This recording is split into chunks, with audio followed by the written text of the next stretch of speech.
Welcome to October, the spookiest month when everyone participates in the ritual of raising awareness for cybersecurity, which means this week we speak with Jim Manico from Manicode Security about digital identity and authentication that isn't awful. In the news segment, it's a horde of zombie flaws from IoT to old AV, a puzzle box of vuln disclosure pain, Eldritch XSS, and more. Check over your shoulder and stay tuned for Application Security Weekly.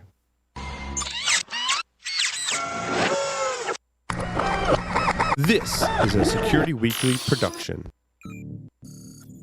It's the show to learn the latest tools, techniques, and processes necessary to understand DevOps, application security, and cloud security. Your trusted source for the latest application security news. It's time for Application Security Weekly. Signal Sciences secures the most important web applications, APIs, and microservices of the world's leading companies, protecting over 7,500 applications and 150 billion production requests per week. Signal Sciences Next-Gen WAF and RASP help companies increase security and maintain site reliability without sacrificing velocity, all at the lowest total cost of ownership. Signal Sciences patented technology protects any application against any attack with integrations into any DevOps toolchain. Signal Sciences, demand more from your WAF. Learn more at securityweekly.com/Signal Sciences. With 84% of cyber attacks targeting the application layer, securing your software is more challenging than ever. Synopsys enables DevSecOps with a portfolio of industry-leading tools including Coverity, Black Duck, and Seeker to help you build secure, high-quality software faster. Synopsys is the leader in application security testing. Visit securityweekly.com/Synopsys to learn more. The question is simple. Have any of the systems on my network been compromised? The answer is harder than it should be. Enter AI Hunter. Active Countermeasures has automated and streamlined techniques used by the best pen testers and threat hunters in the industry to create AI Hunter, a network threat hunting solution that does the first pass of a hunt for you to identify systems that are most likely to be compromised and scores the results on a scale from 0 to 100. You can then research those systems in depth with AI Hunter. Focus your valuable time on the systems that need your expertise with AI Hunter. Sign up for a personal demo today at securityweekly.com/ACM. Welcome to Application Security Weekly. This is episode 125, Dead Alive, recorded October 12th, 2020. I'm your host, Mike Shima, and I'm here with Matt Alderman. Hello, Matt. Happy Monday. I'm a professional day. Oh, no, it's Columbus or Indigenous Peoples Day. Depends on which holiday you celebrate. Indeed it is. Let's find out if we have a professional here in John Kinsella. I'm completely not a professional. I'm just here for the laughs and the InfoSec. That's why we like to have you around. Oh, and we also like to have around our listeners, which if you have a specific guest or topic that you want us to cover on one of the shows, then submit your suggestions for guests by visiting securityweekly.com/guests and completing the form. We review suggestions monthly and we'll reach out to you once reviewed. In our October 22nd technical training, we will provide a first look at a new free resource that delivers thousands of remedies as a service to bridge the gap between vulnerabilities found and vulnerabilities fixed. On October 28th, learn how to build an integrated security platform in our webcast at 3 p.m. Eastern. Visit securityweekly.com/webcast to see what we have coming up, or visit securityweekly.com/on-demand to view our previously recorded webcasts. Jim Manico is the founder of Manicode Security, where he trains software developers on secure coding and security engineering. He is also an investor advisor for BitDiscovery, Nucleus Security, Secure Circle, CESPA, and Signal Sciences. Jim is a frequent speaker on secure software practices, is a member of the Java Champion community, and is the author of Ironclad Java, Building Secure Web Applications from Oracle Press. Jim also volunteers for the OWASP Foundation as a project co-lead for the OWASP Application Security Verification Standard and the OWASP Proactive Controls. Hello, Jim. Thank you for joining us. Hey, it's a pleasure to be here, Johnny. How are you doing today, good sir? We're happy to have you here because we're talking about identity today, digital identity, that is, and often how we prove identity, which tends to be passwords, but people not only need to choose passwords, but developers need to build systems that accept proper passwords, let's say. So if we start with that, with the idea of digital identity, maybe I should just roll that back a second and say, where should we start with digital identity and passwords? I think we should start by calling people by their correct name, Mike. Your video is labeled Johnny, but I know that that's not actually your name. Let's start by calling you by the right name. But I think when it comes to passwords, which is the foundation of authentication, like it or not, passwords are the foundation of modern authentication. And a lot of people have instinct about what good passwords should be, but I don't like instinct. I like standards. And this is where, all right, NIST special publication 863, the digital identity standard that came out about 2 weeks ago, authored by Jim Fenton primarily, really helps drive and change all of our assumptions about modern password policy. So that's where I go when looking at that topic these days, good sir. Absolutely. And it's not only -63, it's A, B, and C. So they roll out a bunch of great aspects to this. And one of my favorites is that let's talk about just maybe passwords themselves and perhaps maybe some threat modeling as well, because it's October, as I like to remind our listeners, which also means we're, getting around a quarter for the year. So maybe it's time for quarterly password rotation, which seems one of the scariest, most horror-filled things ever. Why? That's the first question I want to ask anyone who thinks that regular password rotation, that means forcing a user to provide a new password every 90 days. This is a common enterprise policy. My first question is, why are you doing this? What risk are you worried about? Can I ask you that, Mike? Like, what's the main risk that requires us to reset a password every 90 days? Oh, I know why. Can I? Can I? All right. Okay. Come on in, Matt. Because we use the same password over and over again. So if I force somebody to change it, maybe I can stop using the same password for everything. Well, that's a different attack type. You're talking about an attack called credential stuffing. And that particular risk, the risk of a user reusing a password and a username across multiple systems and having one of those username passwords being part of a public breach. Now, and then having an attacker use that published credential to break into your system now, or break into that user's account. The whole issue is we should be stopping credential stuffing when a user first registers and when a user changes their password and when a major breach happens. Those are the policy protection points, in my opinion. So when a user is trying to change their password, we look up that username and password in public breach data sets to make sure it's not exposed. When a user registers, we should do the same thing. And I'm not just talking about common passwords. I'm talking about a username password pair that's known in the wild in some way. And also when there's a major breach, like say Gmail's passwords get breached, we should be looking up for an account match and force those users to do password reset immediately.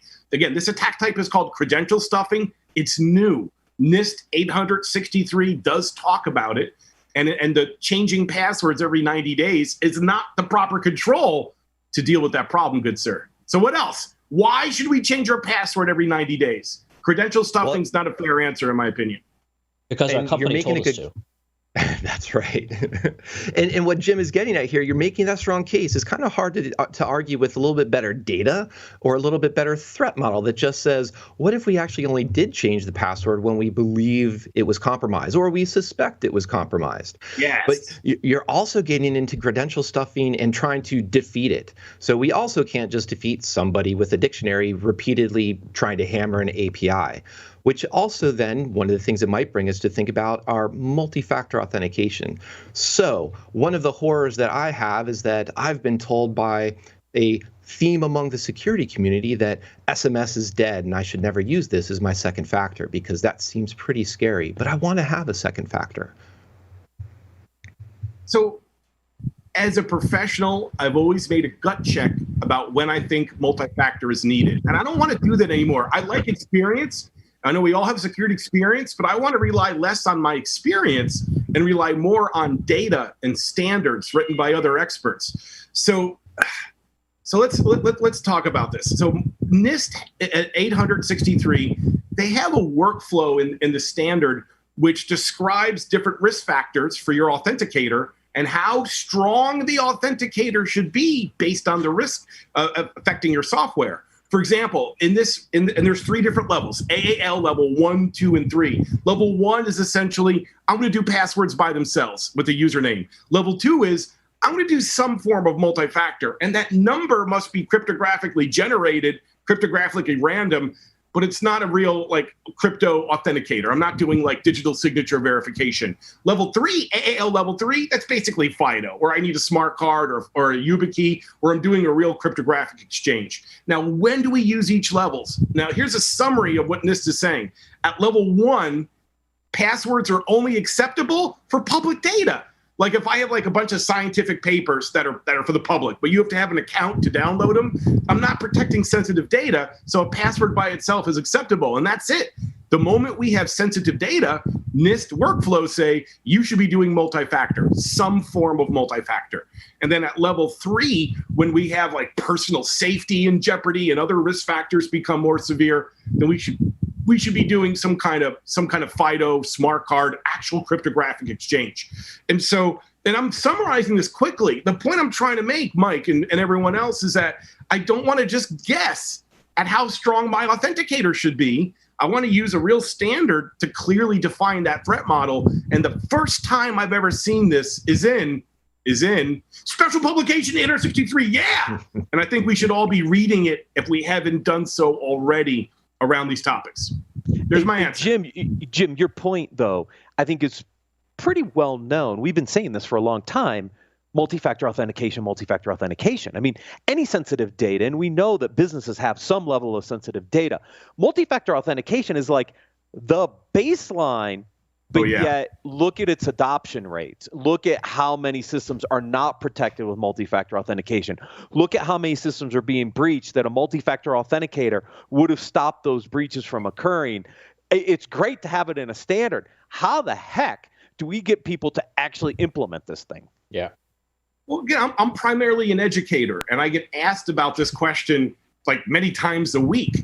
And so all the reason I think Special Publication, this 863 is so important is because I'm not just telling a story based on my experience or based on recommendations that everybody in the security industry provides. I now have real measurable risk factors and a real standard and real workflow diagrams to make these choices. So when I'm working with a company, again, I'm not just guessing, I'm whipping out the standard and not making a conclusion. I'm walking through measuring the risk factors, letting them make determination. Is public safety at play? Is sensitive data at play? Is reputation, financial damage, all these different risk factors. And now we've measured them. Now we can go through the workflow to say, all right, here's that work factor. Oh, you're at level 3. Personal safety is in jeopardy because of your software. You're at level 3. Or this is only public data. You can get away with just a password for this system. Yes. So, and I think that's the point. Whenever sensitive data is in play, I always want to push multi-factor. I always do. But I want to do it with the standard as my sword and shield here, and it's a much more powerful message. And how do you convince companies to do it? Look at Amazon. They do some pretty deep risk management. They offer multi-factor, but they don't force it. I think that's a common solution for a lot of the e-tailers out there. If you're a bank, you're always going to have multi-factor. And so even though everyone is not following the standard and many people critique SMS, hey, I think SMS is fantastic compared to passwords alone. I'd much rather you move to SMS as an interstitial step to a stronger multi-factor than not do it at all. It's a great first step with multi-factor. I digress. NIST 863, it's a real standard, workflow, threat model, risk calculation, so you could make a professional standard decision about how strong your authenticator should be. And of course, use multi-factor. I'm with you. Well, and I think, so one of the aspects there is that as an enterprise, especially moving to call it a Beyond Corp, a zero trust model, those types of things, it's a lot easier to mandate for employees to use. Here is an SSH key-based, here's your PKI for certificate management for your employees. So you can have a cert and even a second factor that can be FIDO, because you can provision those with laptops. But we start to get into the consumer space that most people, in fact, do have a cell phone that can handle SMS. So therefore, you can have a token that everyone has on SendApp. But there's still, to Matt's point, an adoption issue. So how have you seen smart or clever approaches to either increase adoption or working with companies to figure out at what point should we say here is a step up auth or a step up point that we're going to require that says we're not going to belabor the point about multi-factor authentication just to go through these particular workflows. But once you get into this area where you're transferring money or maybe transferring money over a certain threshold or you're resetting a password, that's where we do need to have better confidence in that particular workflow. Not necessarily because it's particularly extraditive sensitive data, but it's also a particularly sensitive action as well. Mike, I think when it comes to multi-factor for enterprise logins, I don't have to convince anyone. Most every enterprise I work with for their corporate login, they have some kind of multi-factor already. Right. So that's not really a debate I have to have. Where my world is mostly web application development, where people are building e-commerce sites, banking sites, enterprise sites for their own company, and social media sites, you name it. And the zero trust model in that world is not really realistic, right? I don't have the ability to store a cryptographic key for a client, for a web user, not in a realistic, scalable way. In fact, Mike, I have no way to even store a secret in a browser. I really don't. There's no good way to do it. So when it comes to web application development, it's a different world for me. And imagine you're an e-tailer and you have a good business. And now you want to turn on multi-factor and some security guy convinces you to force everyone to use it. And all of a sudden my commerce went down by 60%. Whoa, you just lost money because you put a control on. This is why a lot of the e-tailers will leave it on as an option, but I don't know any e-tailer that forces it upon you. So these decisions are even more complicated and more difficult than the best standards out there around multi-factor. And again, the zero, you mentioned a lot about zero trust models. This is not my world. That's enterprise networking. That kind of next generation thinking does not work at all in the world of web standards and web tech that I want to deliver in a scalable way to consumers. So depending on your audience, right? Are you on an enterprise network?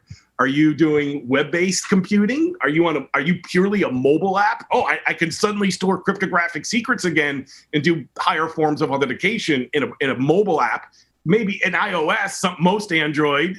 So it really depends on your architecture and what you're trying to solve to really make proper authenticator decisions. And I personally, things like in the world of like consumer-driven web security, I keep away from knowledge-based authentication. I keep away from the non-password mechanisms out there. I keep away from the zero trust models and focus more on web security standards. And I think the most progressive direction in web security standards is FIDO and using things like YubiKey Smart Card integrated with web tech.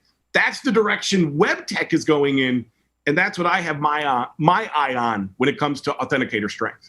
And that's AAL level 3 when it comes to the NIST standards. And so that's what's neat, because one of the choices you can make as a web developer, web application owner, is to say, we're going to try to do something with FIDO, with WebAuthn, and take advantage of what the modern browsers now do support as that standard. Or you can also say, what if we just don't deal with passwords at all and do something like a login with Google or login with one of the other identity providers and rely on something like OAuth or JOT. When developers start to think about that direction, are there cautions you throw out, or are there things that you encourage should they have those decisions? That's a great question. First of all, when we're using like a Google, LinkedIn login or Facebook login, the standard that drives that is primarily OpenID Connect, right? That's the main standard of the day to allow a federated authentication. And by the way, if you look at NIST 863, they talk about federation levels of strength and how strong your federation tech should be. So if you're going to open up OIDC to or if you're going to utilize OIDC or open up an authorization endpoint for OAuth, there's standards that drive how strong that should be in a high level, but still helpful. So I digress. What are some of the problems as developers shift from like traditional session login models to next generation like OAuth and OIDC? Well, it's a mess, Mike. There are a lot of standards. Again, if I'm going to let federation happen, if I'm going to let Google login allow a user to log into my site, I'm going to use OpenID Connect. It's a well solidified standard. There are a lot of great libraries to drive this. You got to deal with key management once you're doing OIDC, intra-server work primarily, you got keys involved and key storage. It's complicated, but it's a solved issue, I would say. Now, what about OAuth? OAuth 2 is another standard. It's not really for authentication, Mike. It's for delegation. It's like Mint. If you're Mint and you want to now collect everybody's banking information, like banking balances and similar, I don't want to give Mint the password to my bank account. So I'll use the OAuth authorization code flow. So I'm not leaking my credentials. And then you're not handing me as a user a high-powered token in my client. You're handing Mint a high-powered token, so Mint can ask for my balance only on my behalf. That's the proper use of OAuth. It's a delegation authorization standard. It's not meant for access control, though. It's not meant for login. It's not meant to replace authentication. It's meant for delegation, to let a machine act on my behalf when I'm not logged in a limited way for my primary account, like a valet key. So one of the other flows that's common in OAuth is the native auth code flow. This is for mobile apps or native. So in a mobile app, I'll start by hitting the login button. That'll usually go to a browser and be redirected to the login page with an authorization code in it. I'm going to log in, and that authorization code flows from the browser. I log in through the browser. Am I going to let the mobile app do some stuff for my account? Then that authorization code flows back to the native app, who then uses the authorization code to request a real refresh and access token. This is why your mobile app is often logged in forever, because the mobile app, through this three-legged hop, is given a token that is alive forever. But then you can then log into the account to revoke it. But very often, because of the native auth code flow for OAuth, to delegate a limited amount of my account to a mobile app, so I can use a mobile app that's then revocable through the browser, through the actual website. This is a very complicated flow used in native, used intra websites, and used in background scripts and similar to handle this delegation. Again, I want to give a machine access to a subset of my account, which it can operate even when I'm not logged in, without exposing credentials to these services. This is what OAuth is all about. And by the way, Mike, I think it's one of the most misused protocols. If you're using OAuth for access control, if you're using OAuth for, say, purely for authentication, you're misusing this framework. And it's a commonly misused framework. And why am I going into all this, Mike? I'm just trying to illustrate that the simple identity problem that years ago was login and session management is now a combination of federation needs like SAML and OIDC, delegation needs that OAuth 2 solves, and a multi-device environment that I really didn't have to deal with even a couple of years ago. So it's if identity was a Facebook relationship status today, Mike, Mr. Shima, it's complicated. It's complicated. And I think so. Some of the underlying themes you were really hitting on there is that, especially with the OIDC, yes, it's introducing a lot of key management, but a lot of that key management is actually on the backend server, and that's where developers actually have a lot more control, rather than just relying on, oh, please, dear consumer, please choose a strong password, please opt in to the multi-factor we support, and that you have a lot less influence or potentially control over. So that seems like a great aspect too. And even with OAuth, you're pointing out some great aspects of it that, at the very least, is still dealing with managing around tokens as opposed to sharing passwords. So at least OAuth is pulling us away from there. And so it's going in a good direction, but it sounds like OIDC bringing as many secrets onto the back end and server-to-server trust and negotiation of, hey, this person has a token, should we trust them? Hey, should I trust them? Tell me so. That seems like that's what you're really advocating for, is a really positive model that we can have strong security around. Think of it this way: tokens have replaced session management. I'm no longer keeping a in-memory or tracking area memory for a user. We're no longer doing traditional session management. That's an area of memory on the server and a session ID on the client. We're now using digital signatures and tokens in crypto to maintain that session in a very stateless way. But the point of this is, Mike, authentication has not changed that much. Even though I might be using Google as an OpenID Connect provider, I'm still logging into Google with the password. And even though I might be using OAuth 2 to drive the auth native code flow to my mobile app to keep it logged in and to manage that through the web login, hey, I'm still doing the initial delegation handshake to grant my mobile device permission to access these resource servers. That initial hit is still a password to let me originally log in. So I want to think, I'm really thinking of it this way. Authentication, username, password, multi-factor, yeah, there's FIDO and there's all these challenges, but it's not changed much. Passwords still rule when it comes to authentication. Now, what's changed behind the scenes after you authenticate is session management. Now, that's radically different. That's now tokens. It's now all of identity has basically been reduced to digital signatures. Because this thing you're talking about, the JSON Web Token, JWT, the JOT, I don't have to manage a session anymore. I now just at login hand the user basically this JSON Web Token in some way, either raw or through OpenID Connect or through an OAuth 2, JWT inside of one of their tokens, whatever. But this JSON Web Token has all the claims about a user, the username, how long they're logged into, how long they're logged in for, if you want, even their access control levels. And then it's digitally signed by a key on the verification. Then it's digitally signed by a key. And then this token is given to another server or to a user or to a device. Then they give us that token back. There's no tracking of this token. How do we know it's still valid? Well, we check the digital signature with another key. Is it still valid? If it's valid, then we grab the contents of that token, the username, access control levels, the timestamp, this token is no longer valid, and assume it's true with usually minor validation. So what the debate about authentication is still raging. Passwords rule the day. I don't see any major movement away from passwords. No way. But the behind the scenes session management, as we move into microservices, I'm now hitting like 100 different services as opposed to one server.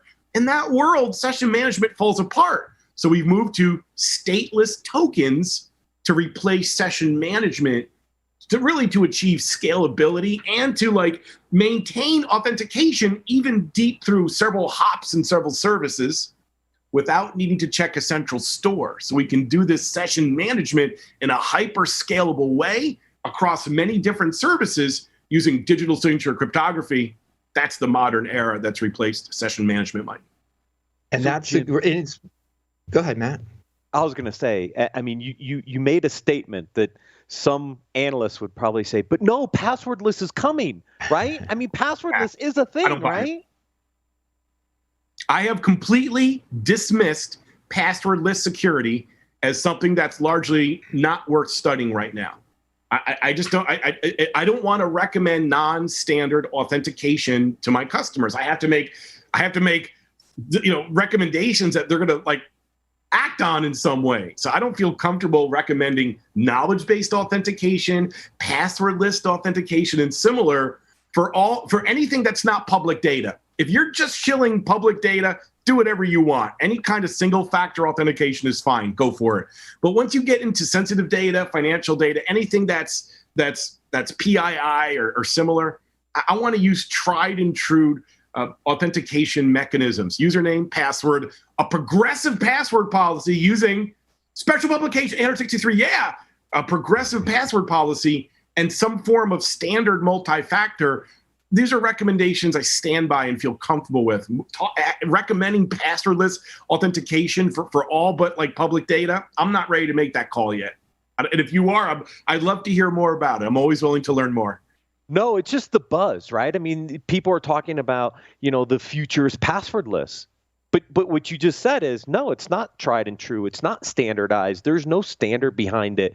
Why would I recommend passwordless? But a lot of people think passwordless is the next iteration of this. Yeah, if you want to protect your public data with it, go for it. Otherwise, I'm going to wait for the technology to mature more. And again, I'm boring. I'm an educator, right? Anything that is a modern, exciting topic, I'm never going to talk about it because that's not education. That's more like cutting edge, bleeding edge research type stuff. So I'm waiting for technologies to be solidified and have best practices and standards around them so I can then recommend them and how to use them securely. Bleeding edge type stuff, I don't have data on that yet. I don't have good studies on it yet. I don't have standards on it yet. I don't have experience with it yet. So I wouldn't recommend it. But I guess it's exciting. It makes things easier on the user, I guess. But I'm not ready to recommend it. Well, and especially there's of things that haven't gone away, passwords, as we've been talking about so far. Also want to bring in a different angle from the threat modeling approach here to also think account recovery, because we can have all kinds of fantastic multi-factor auth, delegation, federation, but if the account recovery becomes impossible, I lost my FIDO key and or I've completely forgotten my password, and then I can just call in to customer support and have them reset to my email. Obviously, we've introduced a pretty weak link there into this particular workflow. So what have you seen about account recovery that is working better, or the cautions that you throw out for the companies, the organizations you're working with? One of the reasons why NIST is suggesting that only public data can have single password authenticator is because in order to do secure password recovery, I got to have multi-factor. I have to. If there is not multi-factor in play, there is not a strong, secure way to do account recovery. So what this means is when I'm calling into a call center or I'm going through the password reset process, I don't have my password, I lost it, or my password manager got borked, whatever. In that process of asking me questions, who are you? What's your account number? What's your social security number?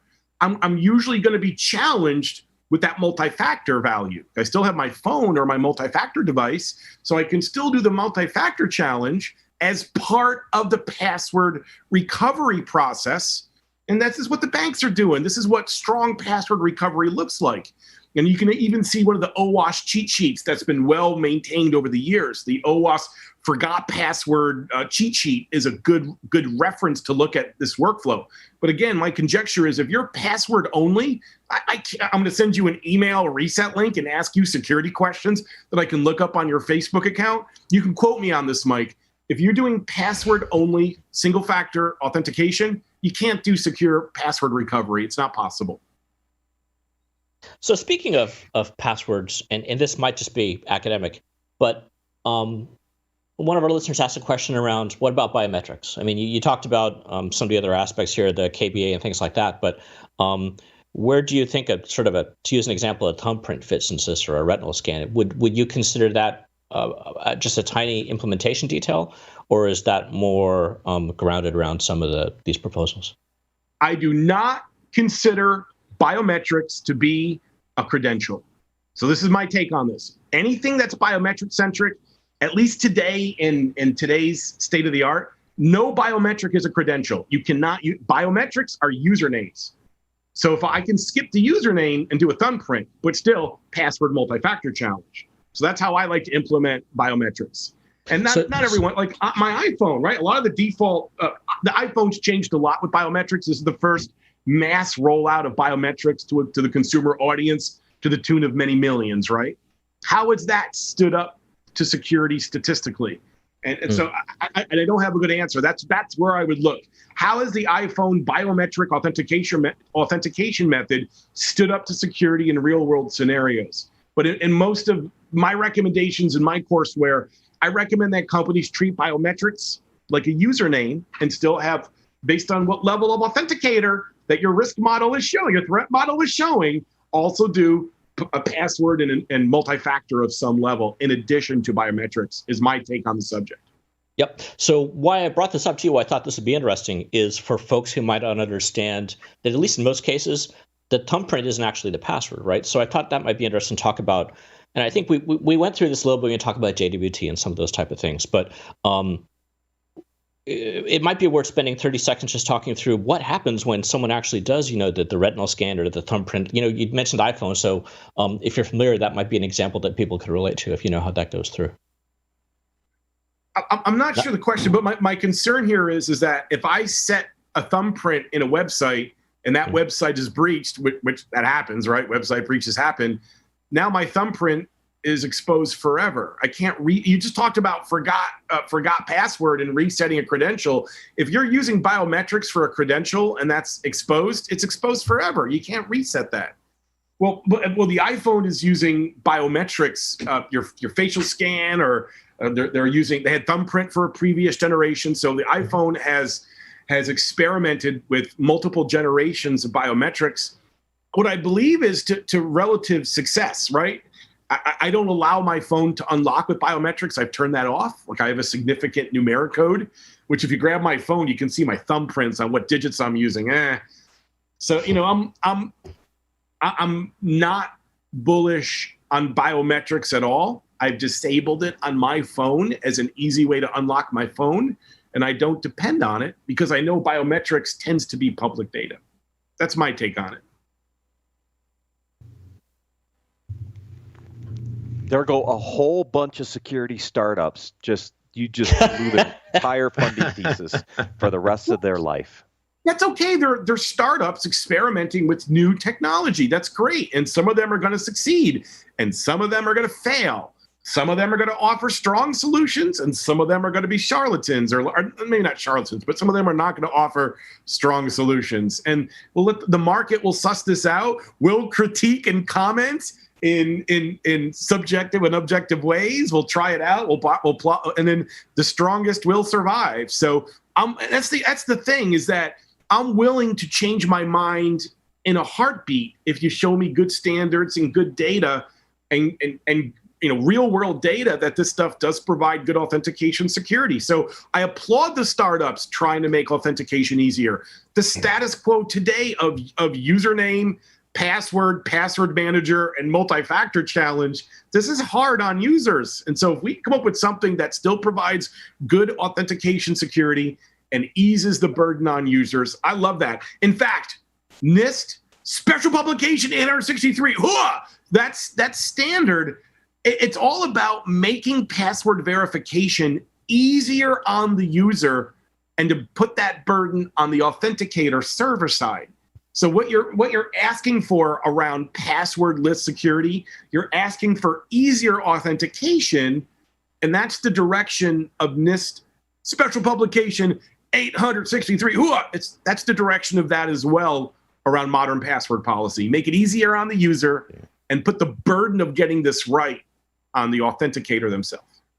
I think, and that's for me, that's where my favoritism comes towards WebAuthn, and seeing some company like Apple combine the biometrics for the local identity assertion to the device, combined with that secure enclave where you have your cryptographic material that should be extremely difficult to extract, that can now confirm that, yep, it looks like this person who said this is who they were. We're going to assert that we believe it. Here's some crypto foo to prove it, and we're just going to start signing a lot of this communication, these tokens, as you're describing, in between the client and the server. So hopefully that, I think, is what really I see is getting us towards a, perhaps not passwordless, but a password low friction. I'm trying to think of the better marketing term here. But basically, when we don't realize that we have passwords, we just have a nice cryptographic identity dropped into a secure enclave that's hard to extract, and we get to authenticate to lots of different applications that way.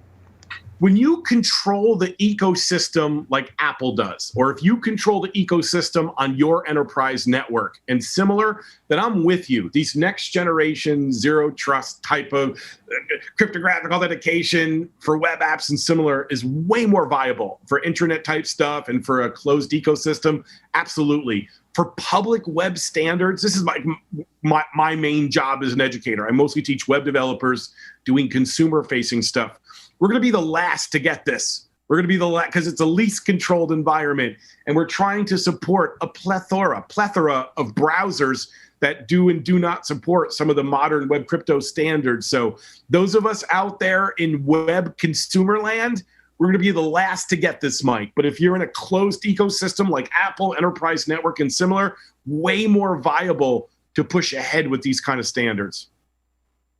Well, speaking of pushing ahead, Jim, you are quite prolific in the type of training you provided, presentations. Where can people find out more beyond just digital identity that you're passionate about? I know there's got to be at least one or two other topics. Absolutely. If you just want to get some free information, I'd recommend reading the ASVS standard. I'm one of the co-authors of it with Andrew Vanderstock, Daniel Cuthbert, Josh Grossman, awesome professionals. I'd read the OWASP cheat sheet series as well. And just go to YouTube and type in my name, Jim Manico. And there's a lot of free 1 to 2 hour presentations on application security, right? Commercially, if you're looking for paid training, I'm at manicode.com, MANICODE.com, and you can reach me over email. JIM single quote one single quote does not equal single quote at manicode.com. That's a SQL injection payload, so don't use it. Let's try Jim at manicode.com. And again, I'm always happy to help you out for free as well. If you just need some guidance, I'll point in the right direction of what you should be reading in application security as well. And watch this podcast too. Awesome. Thank you, Jim. Thanks once again. Also want to thank Matt and want to thank John for joining us. We're going to take a quick break and return with news of the week.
In a fast-paced tech environment, the potential attack surface increases with each release and new app created. Detectify automates cutting-edge knowledge from trusted ethical hackers into the development pipeline for reliable application security.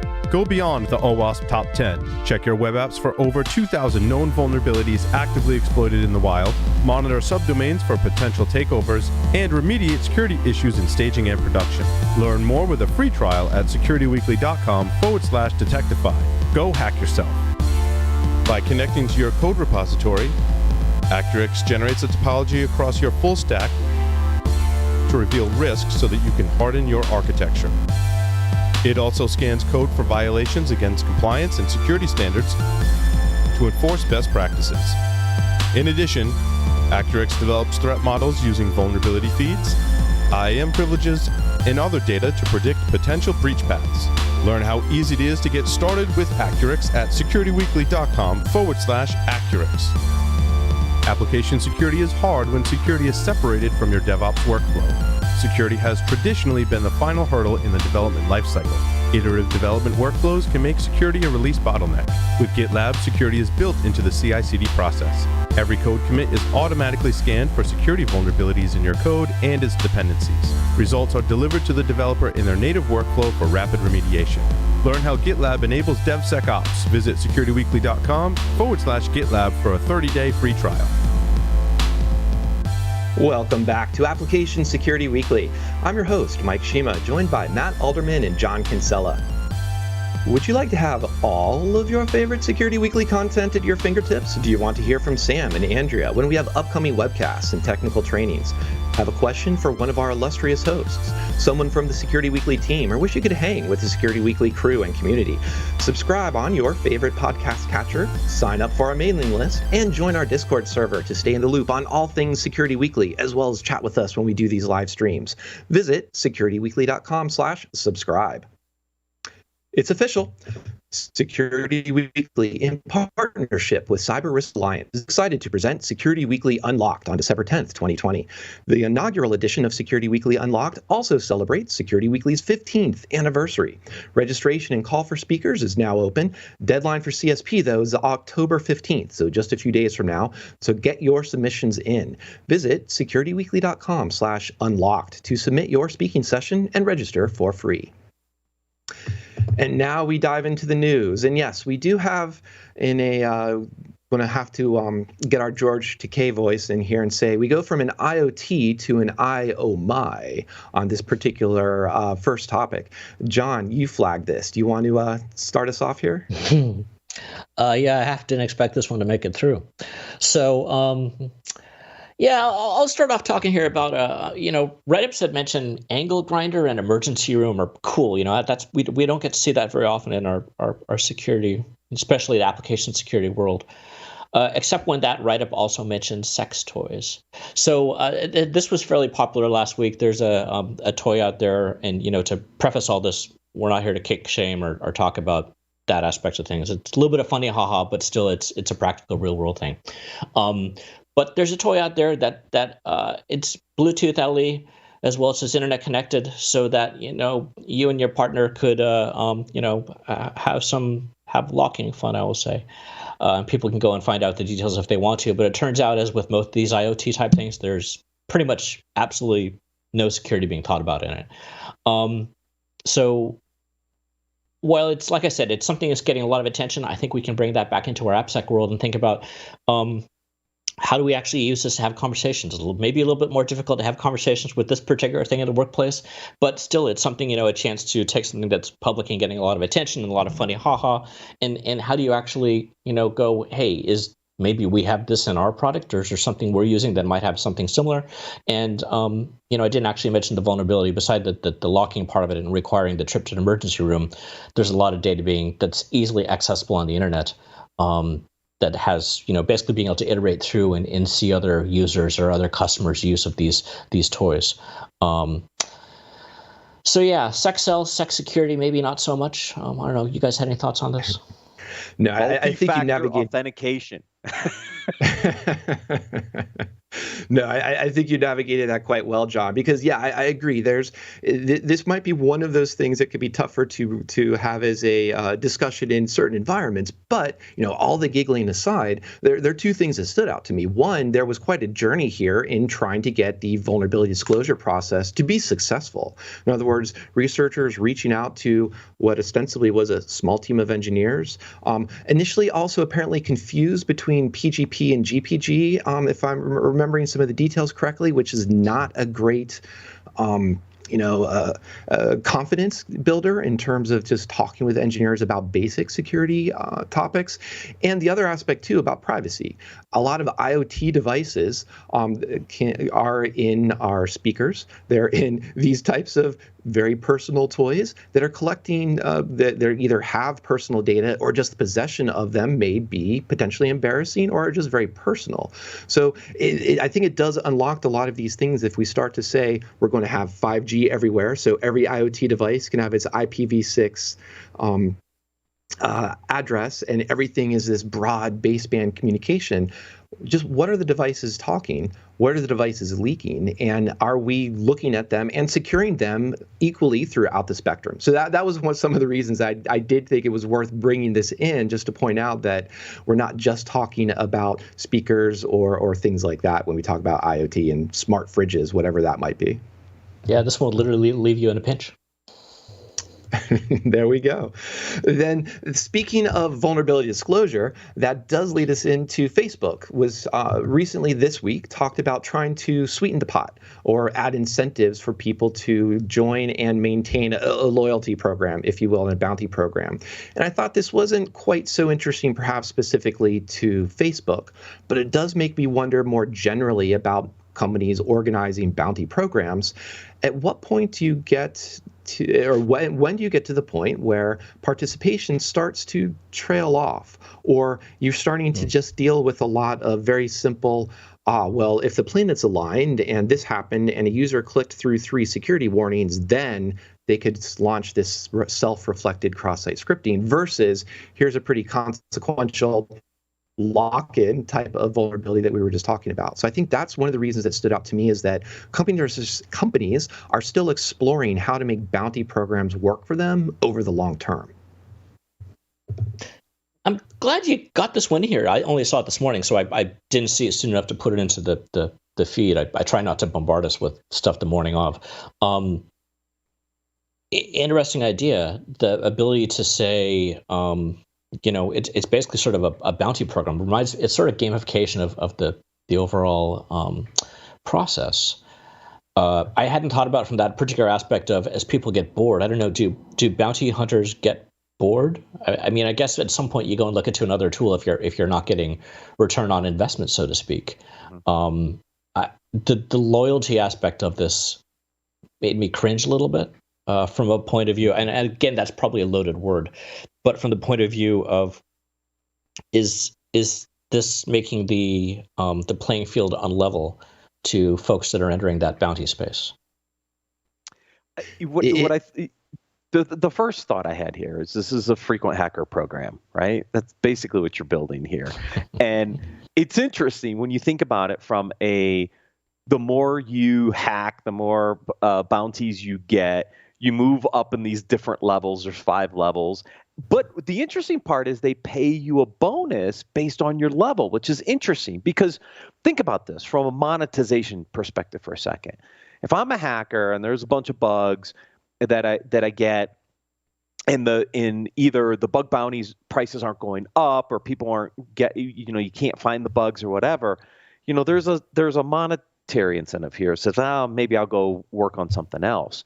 But if you keep the bounties at a good level and you're offering some bonuses because you've been this frequent hacker in the program, I mean, there might be some monetization benefits here in this kind of program, which is what I thought was interesting in the article.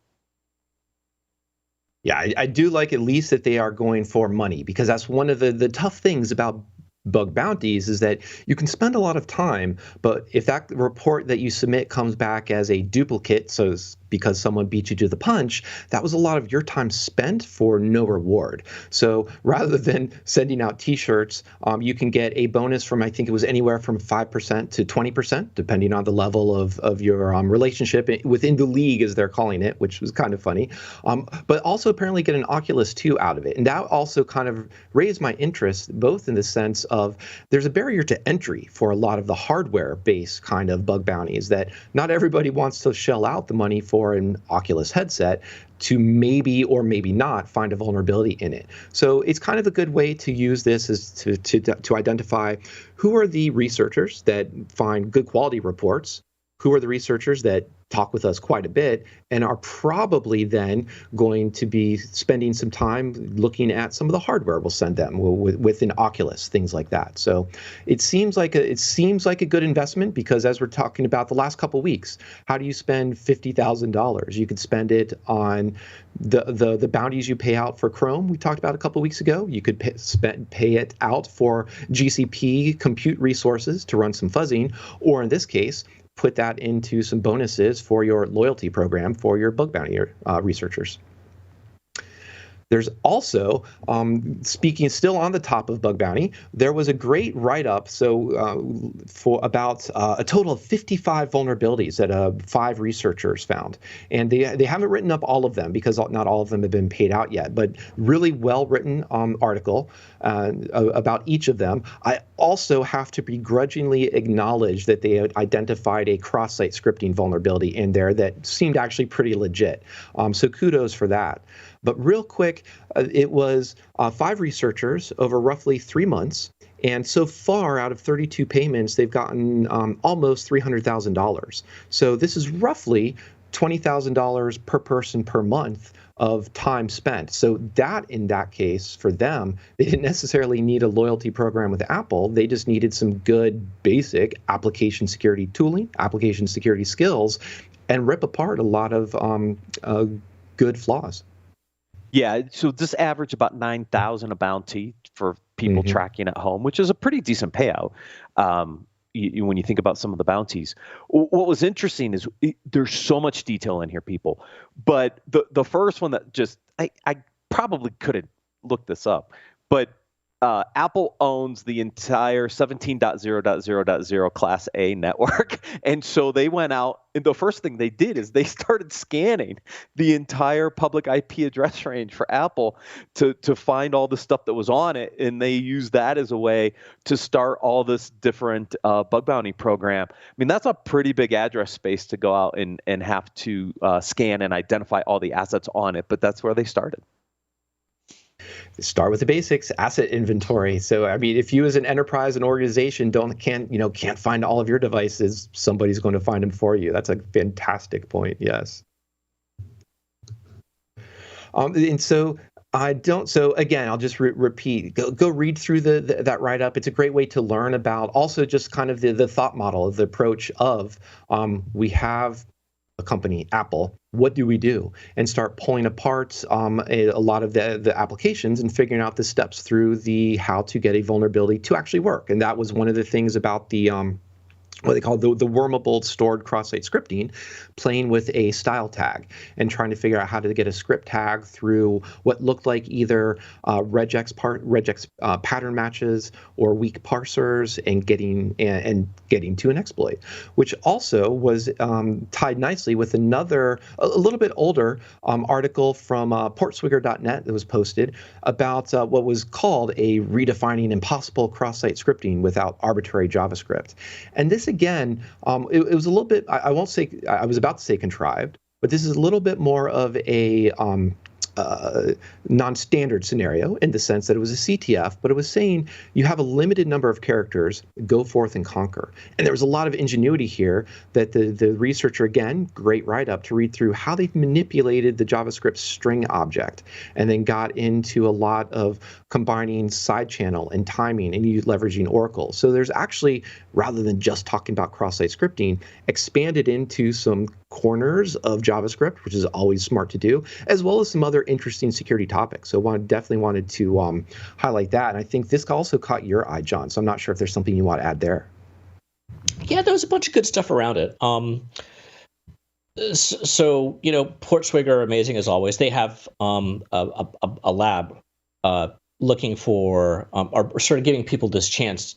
It's creating the contriving the where this came from, I guess, to use a phrase of unexploitable cross-site scripting. It's not a long read, what we've posted itself, but it's really fun to see how do you, I think this is what really lights up a lot of us when we think about penetration testing or hacking in any of these forms. Is like you've got a puzzle. How do you solve this? And like in this particular case, you've been given a fairly tight box. Cross-site scripting, frequently you've got a fairly small little window to work in to try and get your payload through. And this one, they've made it even tighter still. So I think it's a fun read. But also what I was just browsing, I hadn't looked at before because I think cross-site scripting, and I think the old RSnake cheat sheet, and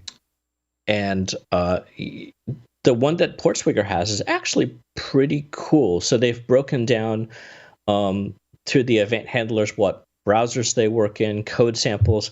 It's actually a pretty neat cheat sheet. If I was doing a pen test in the morning, I might have to go back and take a read through this. Yeah, so it's a great way. And for me, what stands out here is just a lot of the cleverness of understanding your language environment, seeing that the Windows stop method, as well as getting into the string prototypes. And for me, it also, the way I would sort of turn this into a conversation with a development team is that pointed question of why would you try and then start have deny lists around particular cross-site scripting payloads, and instead just dive in, because there's a lot of parsing that can happen. There's a lot of JavaScript nuances that can happen within the prototype-based language. There's a lot of weird methods you might not even be aware of. So it's definitely going to have to take a rethink in what your security model is or how you're going to approach that. And that leads us to. Go ahead. Also, I think it's a good example to use, as you like to usually say, use the frameworks. Don't try and create. I think when the course examples in here, it shows you if you want to try and whitelist the stuff yourself, super difficult. It's because there's always someone looking to build a better mousetrap. So use a framework that's out there that's hopefully been coded to protect against this type of stuff. Yeah. Indeed. I like the thought process here, right? Of how he thought about this attack. I mean, if you really want to get into the mind of hackers and really kind of understand how they think through a problem and the different things they try, and then, well, that didn't work, let me go try this. It's just he just lays out kind of his whole thought process. I thought it was interesting to see, where he got stopped, what he tried, other research he did, and said, well, let me try this, right? And boom, there you go, right? It's just a interesting way to kind of be in the mind of a hacker. Absolutely. So, yeah, it's a great way to see that sort of threat modeling discussion and start saying, well, here's some assumptions. If I only have quotes in uppercase upper and lowercase A through Z and 0 through 9, I don't have any angle brackets. I'm not going to be able to do anything with my intrinsic events and so on. So great way to highlight different ways of thinking. We also had some different ways of thinking in some other vulnerabilities that, again, nice write-ups. So we're always on the lookout for good write-ups that are educational. In this case, it was a RCE into a Fortinet's into a SIM. So one of my first reactions here was just sort of that reminder that for as much as we call them the security team, so the SEC and DevSecOps, if you will, any tooling we're adding, anything that we're adding is technically increasing the attack surface of our organization. So as we do increase that attack surface, we need to make sure that we're not also introducing flaws. And we saw this just in the previous article about VPNs that were discovered on Apple, as well as plenty of VPN vulnerabilities that we've seen over this past year, as well as this case, this particular SIM. Yeah, what's interesting, it's this one, I'm like, oh, that's the old ExcelOps product, because that's how my mind thinks. I'm like, how did Fortinet get a SIM? Oh, yeah, they bought ExcelOps. But anyways. It's funny. I had that same thought. I hadn't tracked down where it came from yet, but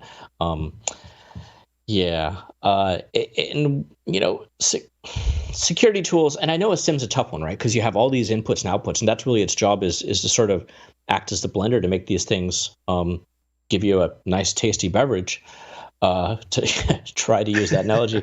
Not sure that worked, but I really don't like my security tools to have vulnerabilities. And this wasn't directly in them, right? It was in a library they're using. Here I go. I was talking about libraries being good. Here's a bad library. And it's not the last one we're going to talk about today, but nope. The next one is kind of fun too. Yeah. Yeah, you set it up, John. Take it away. Yeah. Well, can I just read this one line, please? Using an old installation framework equals DLL hijacking. Enough said. Yeah. Yep, we're done. Turn off the podcast. So what we're talking about, our friends over at CyberArk did a little testing on some of the good old antivirus products, whether you like those or dislike those or whatever your opinion on them is. And I believe in 7 of them, right, they found some pretty gnarly vulnerabilities.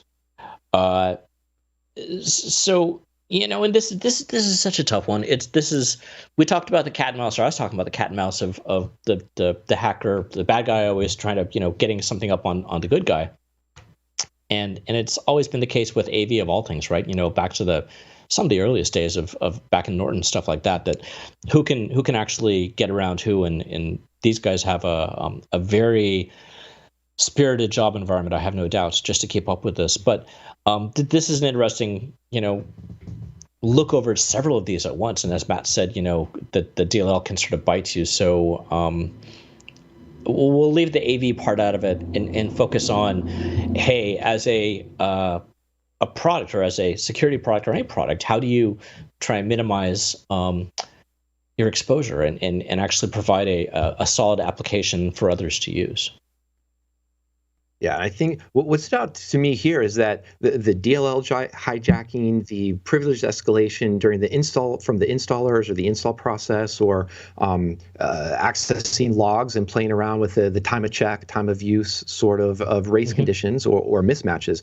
Those aren't by any means unique to an AV, anything you're going to install. Yeah. And in fact, and we saw this way back, my sense of time is gone, but early on, Zoom, when that first landed in the news, at least for us, was largely due to an installer and an uninstaller process. So this is a problem that is pretty pervasive and not unique to Windows-based. It's on Mac OS, it's on Linux, for that matter. Interesting, because when I first read this headline, I thought this was going to go into the file parsing and where the analysis of what an AV system needs to do. But we'll set that aside for a second and just focus on what you were pointing out, is that maybe we're also still dealing with an unsolved problem of just what's a good installer? What's a good installer pattern?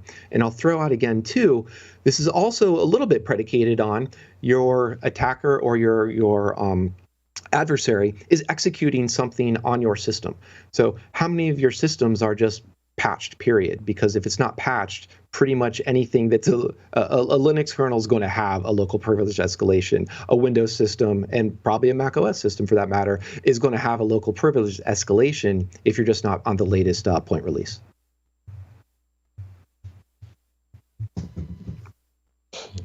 Yep.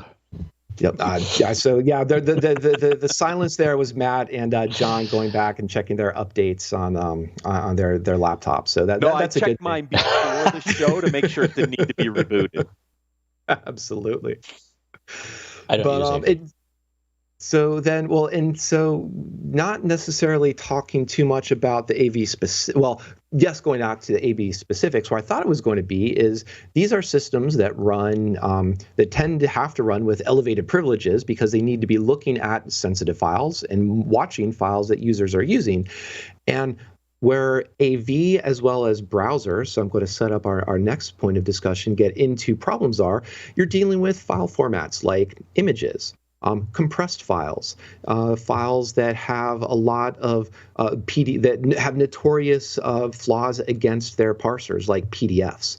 And once you're trying to parse a PDF or parse file images or uncompressed data within an AV system, or just within your mobile app or some other server-side system, that's where I thought this was going. But those are the notorious areas for a lot of problems, and that's where you're doing that with an elevated privilege or put into a sandbox area, I think makes a lot bigger impact to your security model.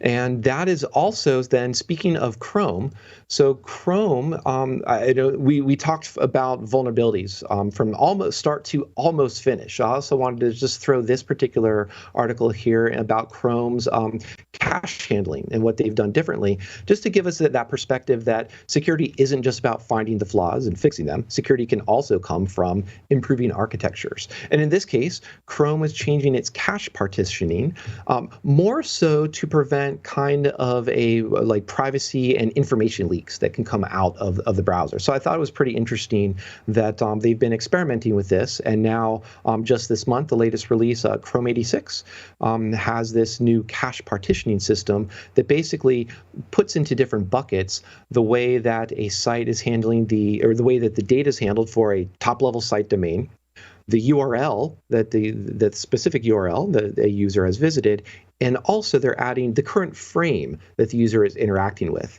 And those three combinations are pretty good in terms of killing off what have been some cross-site search or some cross-boundary, cross-frame type of information attacks, or oracles if we're talking back to that cross-site scripting from Portswigger. So let's just hope this isn't stored in a directory and they have a directory traversal error to be able to reconstruct it. So I'm waiting for that vulnerability just for you, Mike. It's funny you say that because there were some other things that this release did turn on. They also enabled the native file system API. Now it's intended as a developer tool that basically gives web apps the ability to interact with files on the local device. And as they describe it, it's intended to build interactive apps like IDEs or photo and video editors. Basically, they're saying we're turning Chrome into yet another Electron app. Which Electron, has V8 on the inside anyway.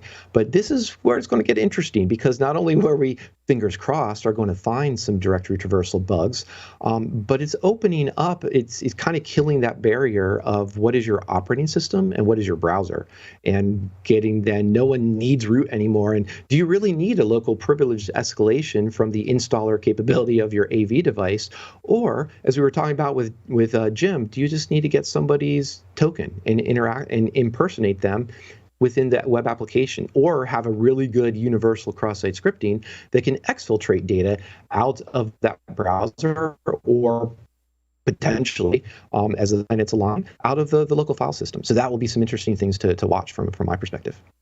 Yeah, always go for the lowest hanging fruit, right? I mean, if you're either a bad guy or a pen tester, you're not going to immediately go and try to find the right bits to twiddle. You're going to look for, hey, is there something low hanging that we can easily get to and take advantage of? I think what's interesting about some of these is if you don't go to the effort to try and find the more advanced stuff. I mean, sometimes you'll I'll say stumble. I think that's accurate. You'll stumble over some of the basic ones along the way. This one's interesting. We always like to see if we can persist an attack. That's hugely helpful. Someone on Discord made a joke about turning it off and back on again. Same thing could be the computer, the browser, what have you. It's if you're able to persist in there, that's super handy. So I like the theory of what they're doing here. Be interesting to see how it plays out in the real world. Will be. And I think, and hopefully, just as the other callback, I'll still keep my hopes up that more of the modern browsers, as they're bringing in these types of capabilities, are also just pushing that WebAuthn standard so we can have better authentication ecosystem throughout the browser and the application handshaking, because we can do that. Also, it's going to be more resistant to phishing and impersonation, because now no one needs to care. In this case, we're talking about cache partitioning, the resource URL that someone's visiting. Nobody needs to care about what that particular URL is, or need to manually inspect it to say, is this really so in securityweekly.com, or is there some fancy homograph attack, or is there then something else that's doing some manipulation to fool the human end user? So fingers crossed that there'll be something positive that comes out of all these things. And I think so we can actually end on a positive note here, or at least an optimistic one, unless Matt or John, there's anything you wanted to note about the upcoming week, or reminders about that the CFP for the Security Weekly Unlocked. So call for papers, 37 submitted for I think about 12 to 15 slots. So we've got great speaker sessions coming in. We'll keep it open till the end of the week. We're going to finalize those on Friday this week, set the agenda for Unlock. So a lot of great submissions already. Still a few days left to get them in, and then we're going to lock this agenda and go. There it is. We're going to lock down for the Unlock, so get those CFPs in by the end of the week. So Matt, thanks again. John, thank you as well. Thanks to everybody in the Discord who's been hanging out with us during this, as well as thanks Jim for hanging out with us and talking about digital identity in the last segment. So I'm going to say thanks once more. We'll return next week on Application Spookcurity Weekly.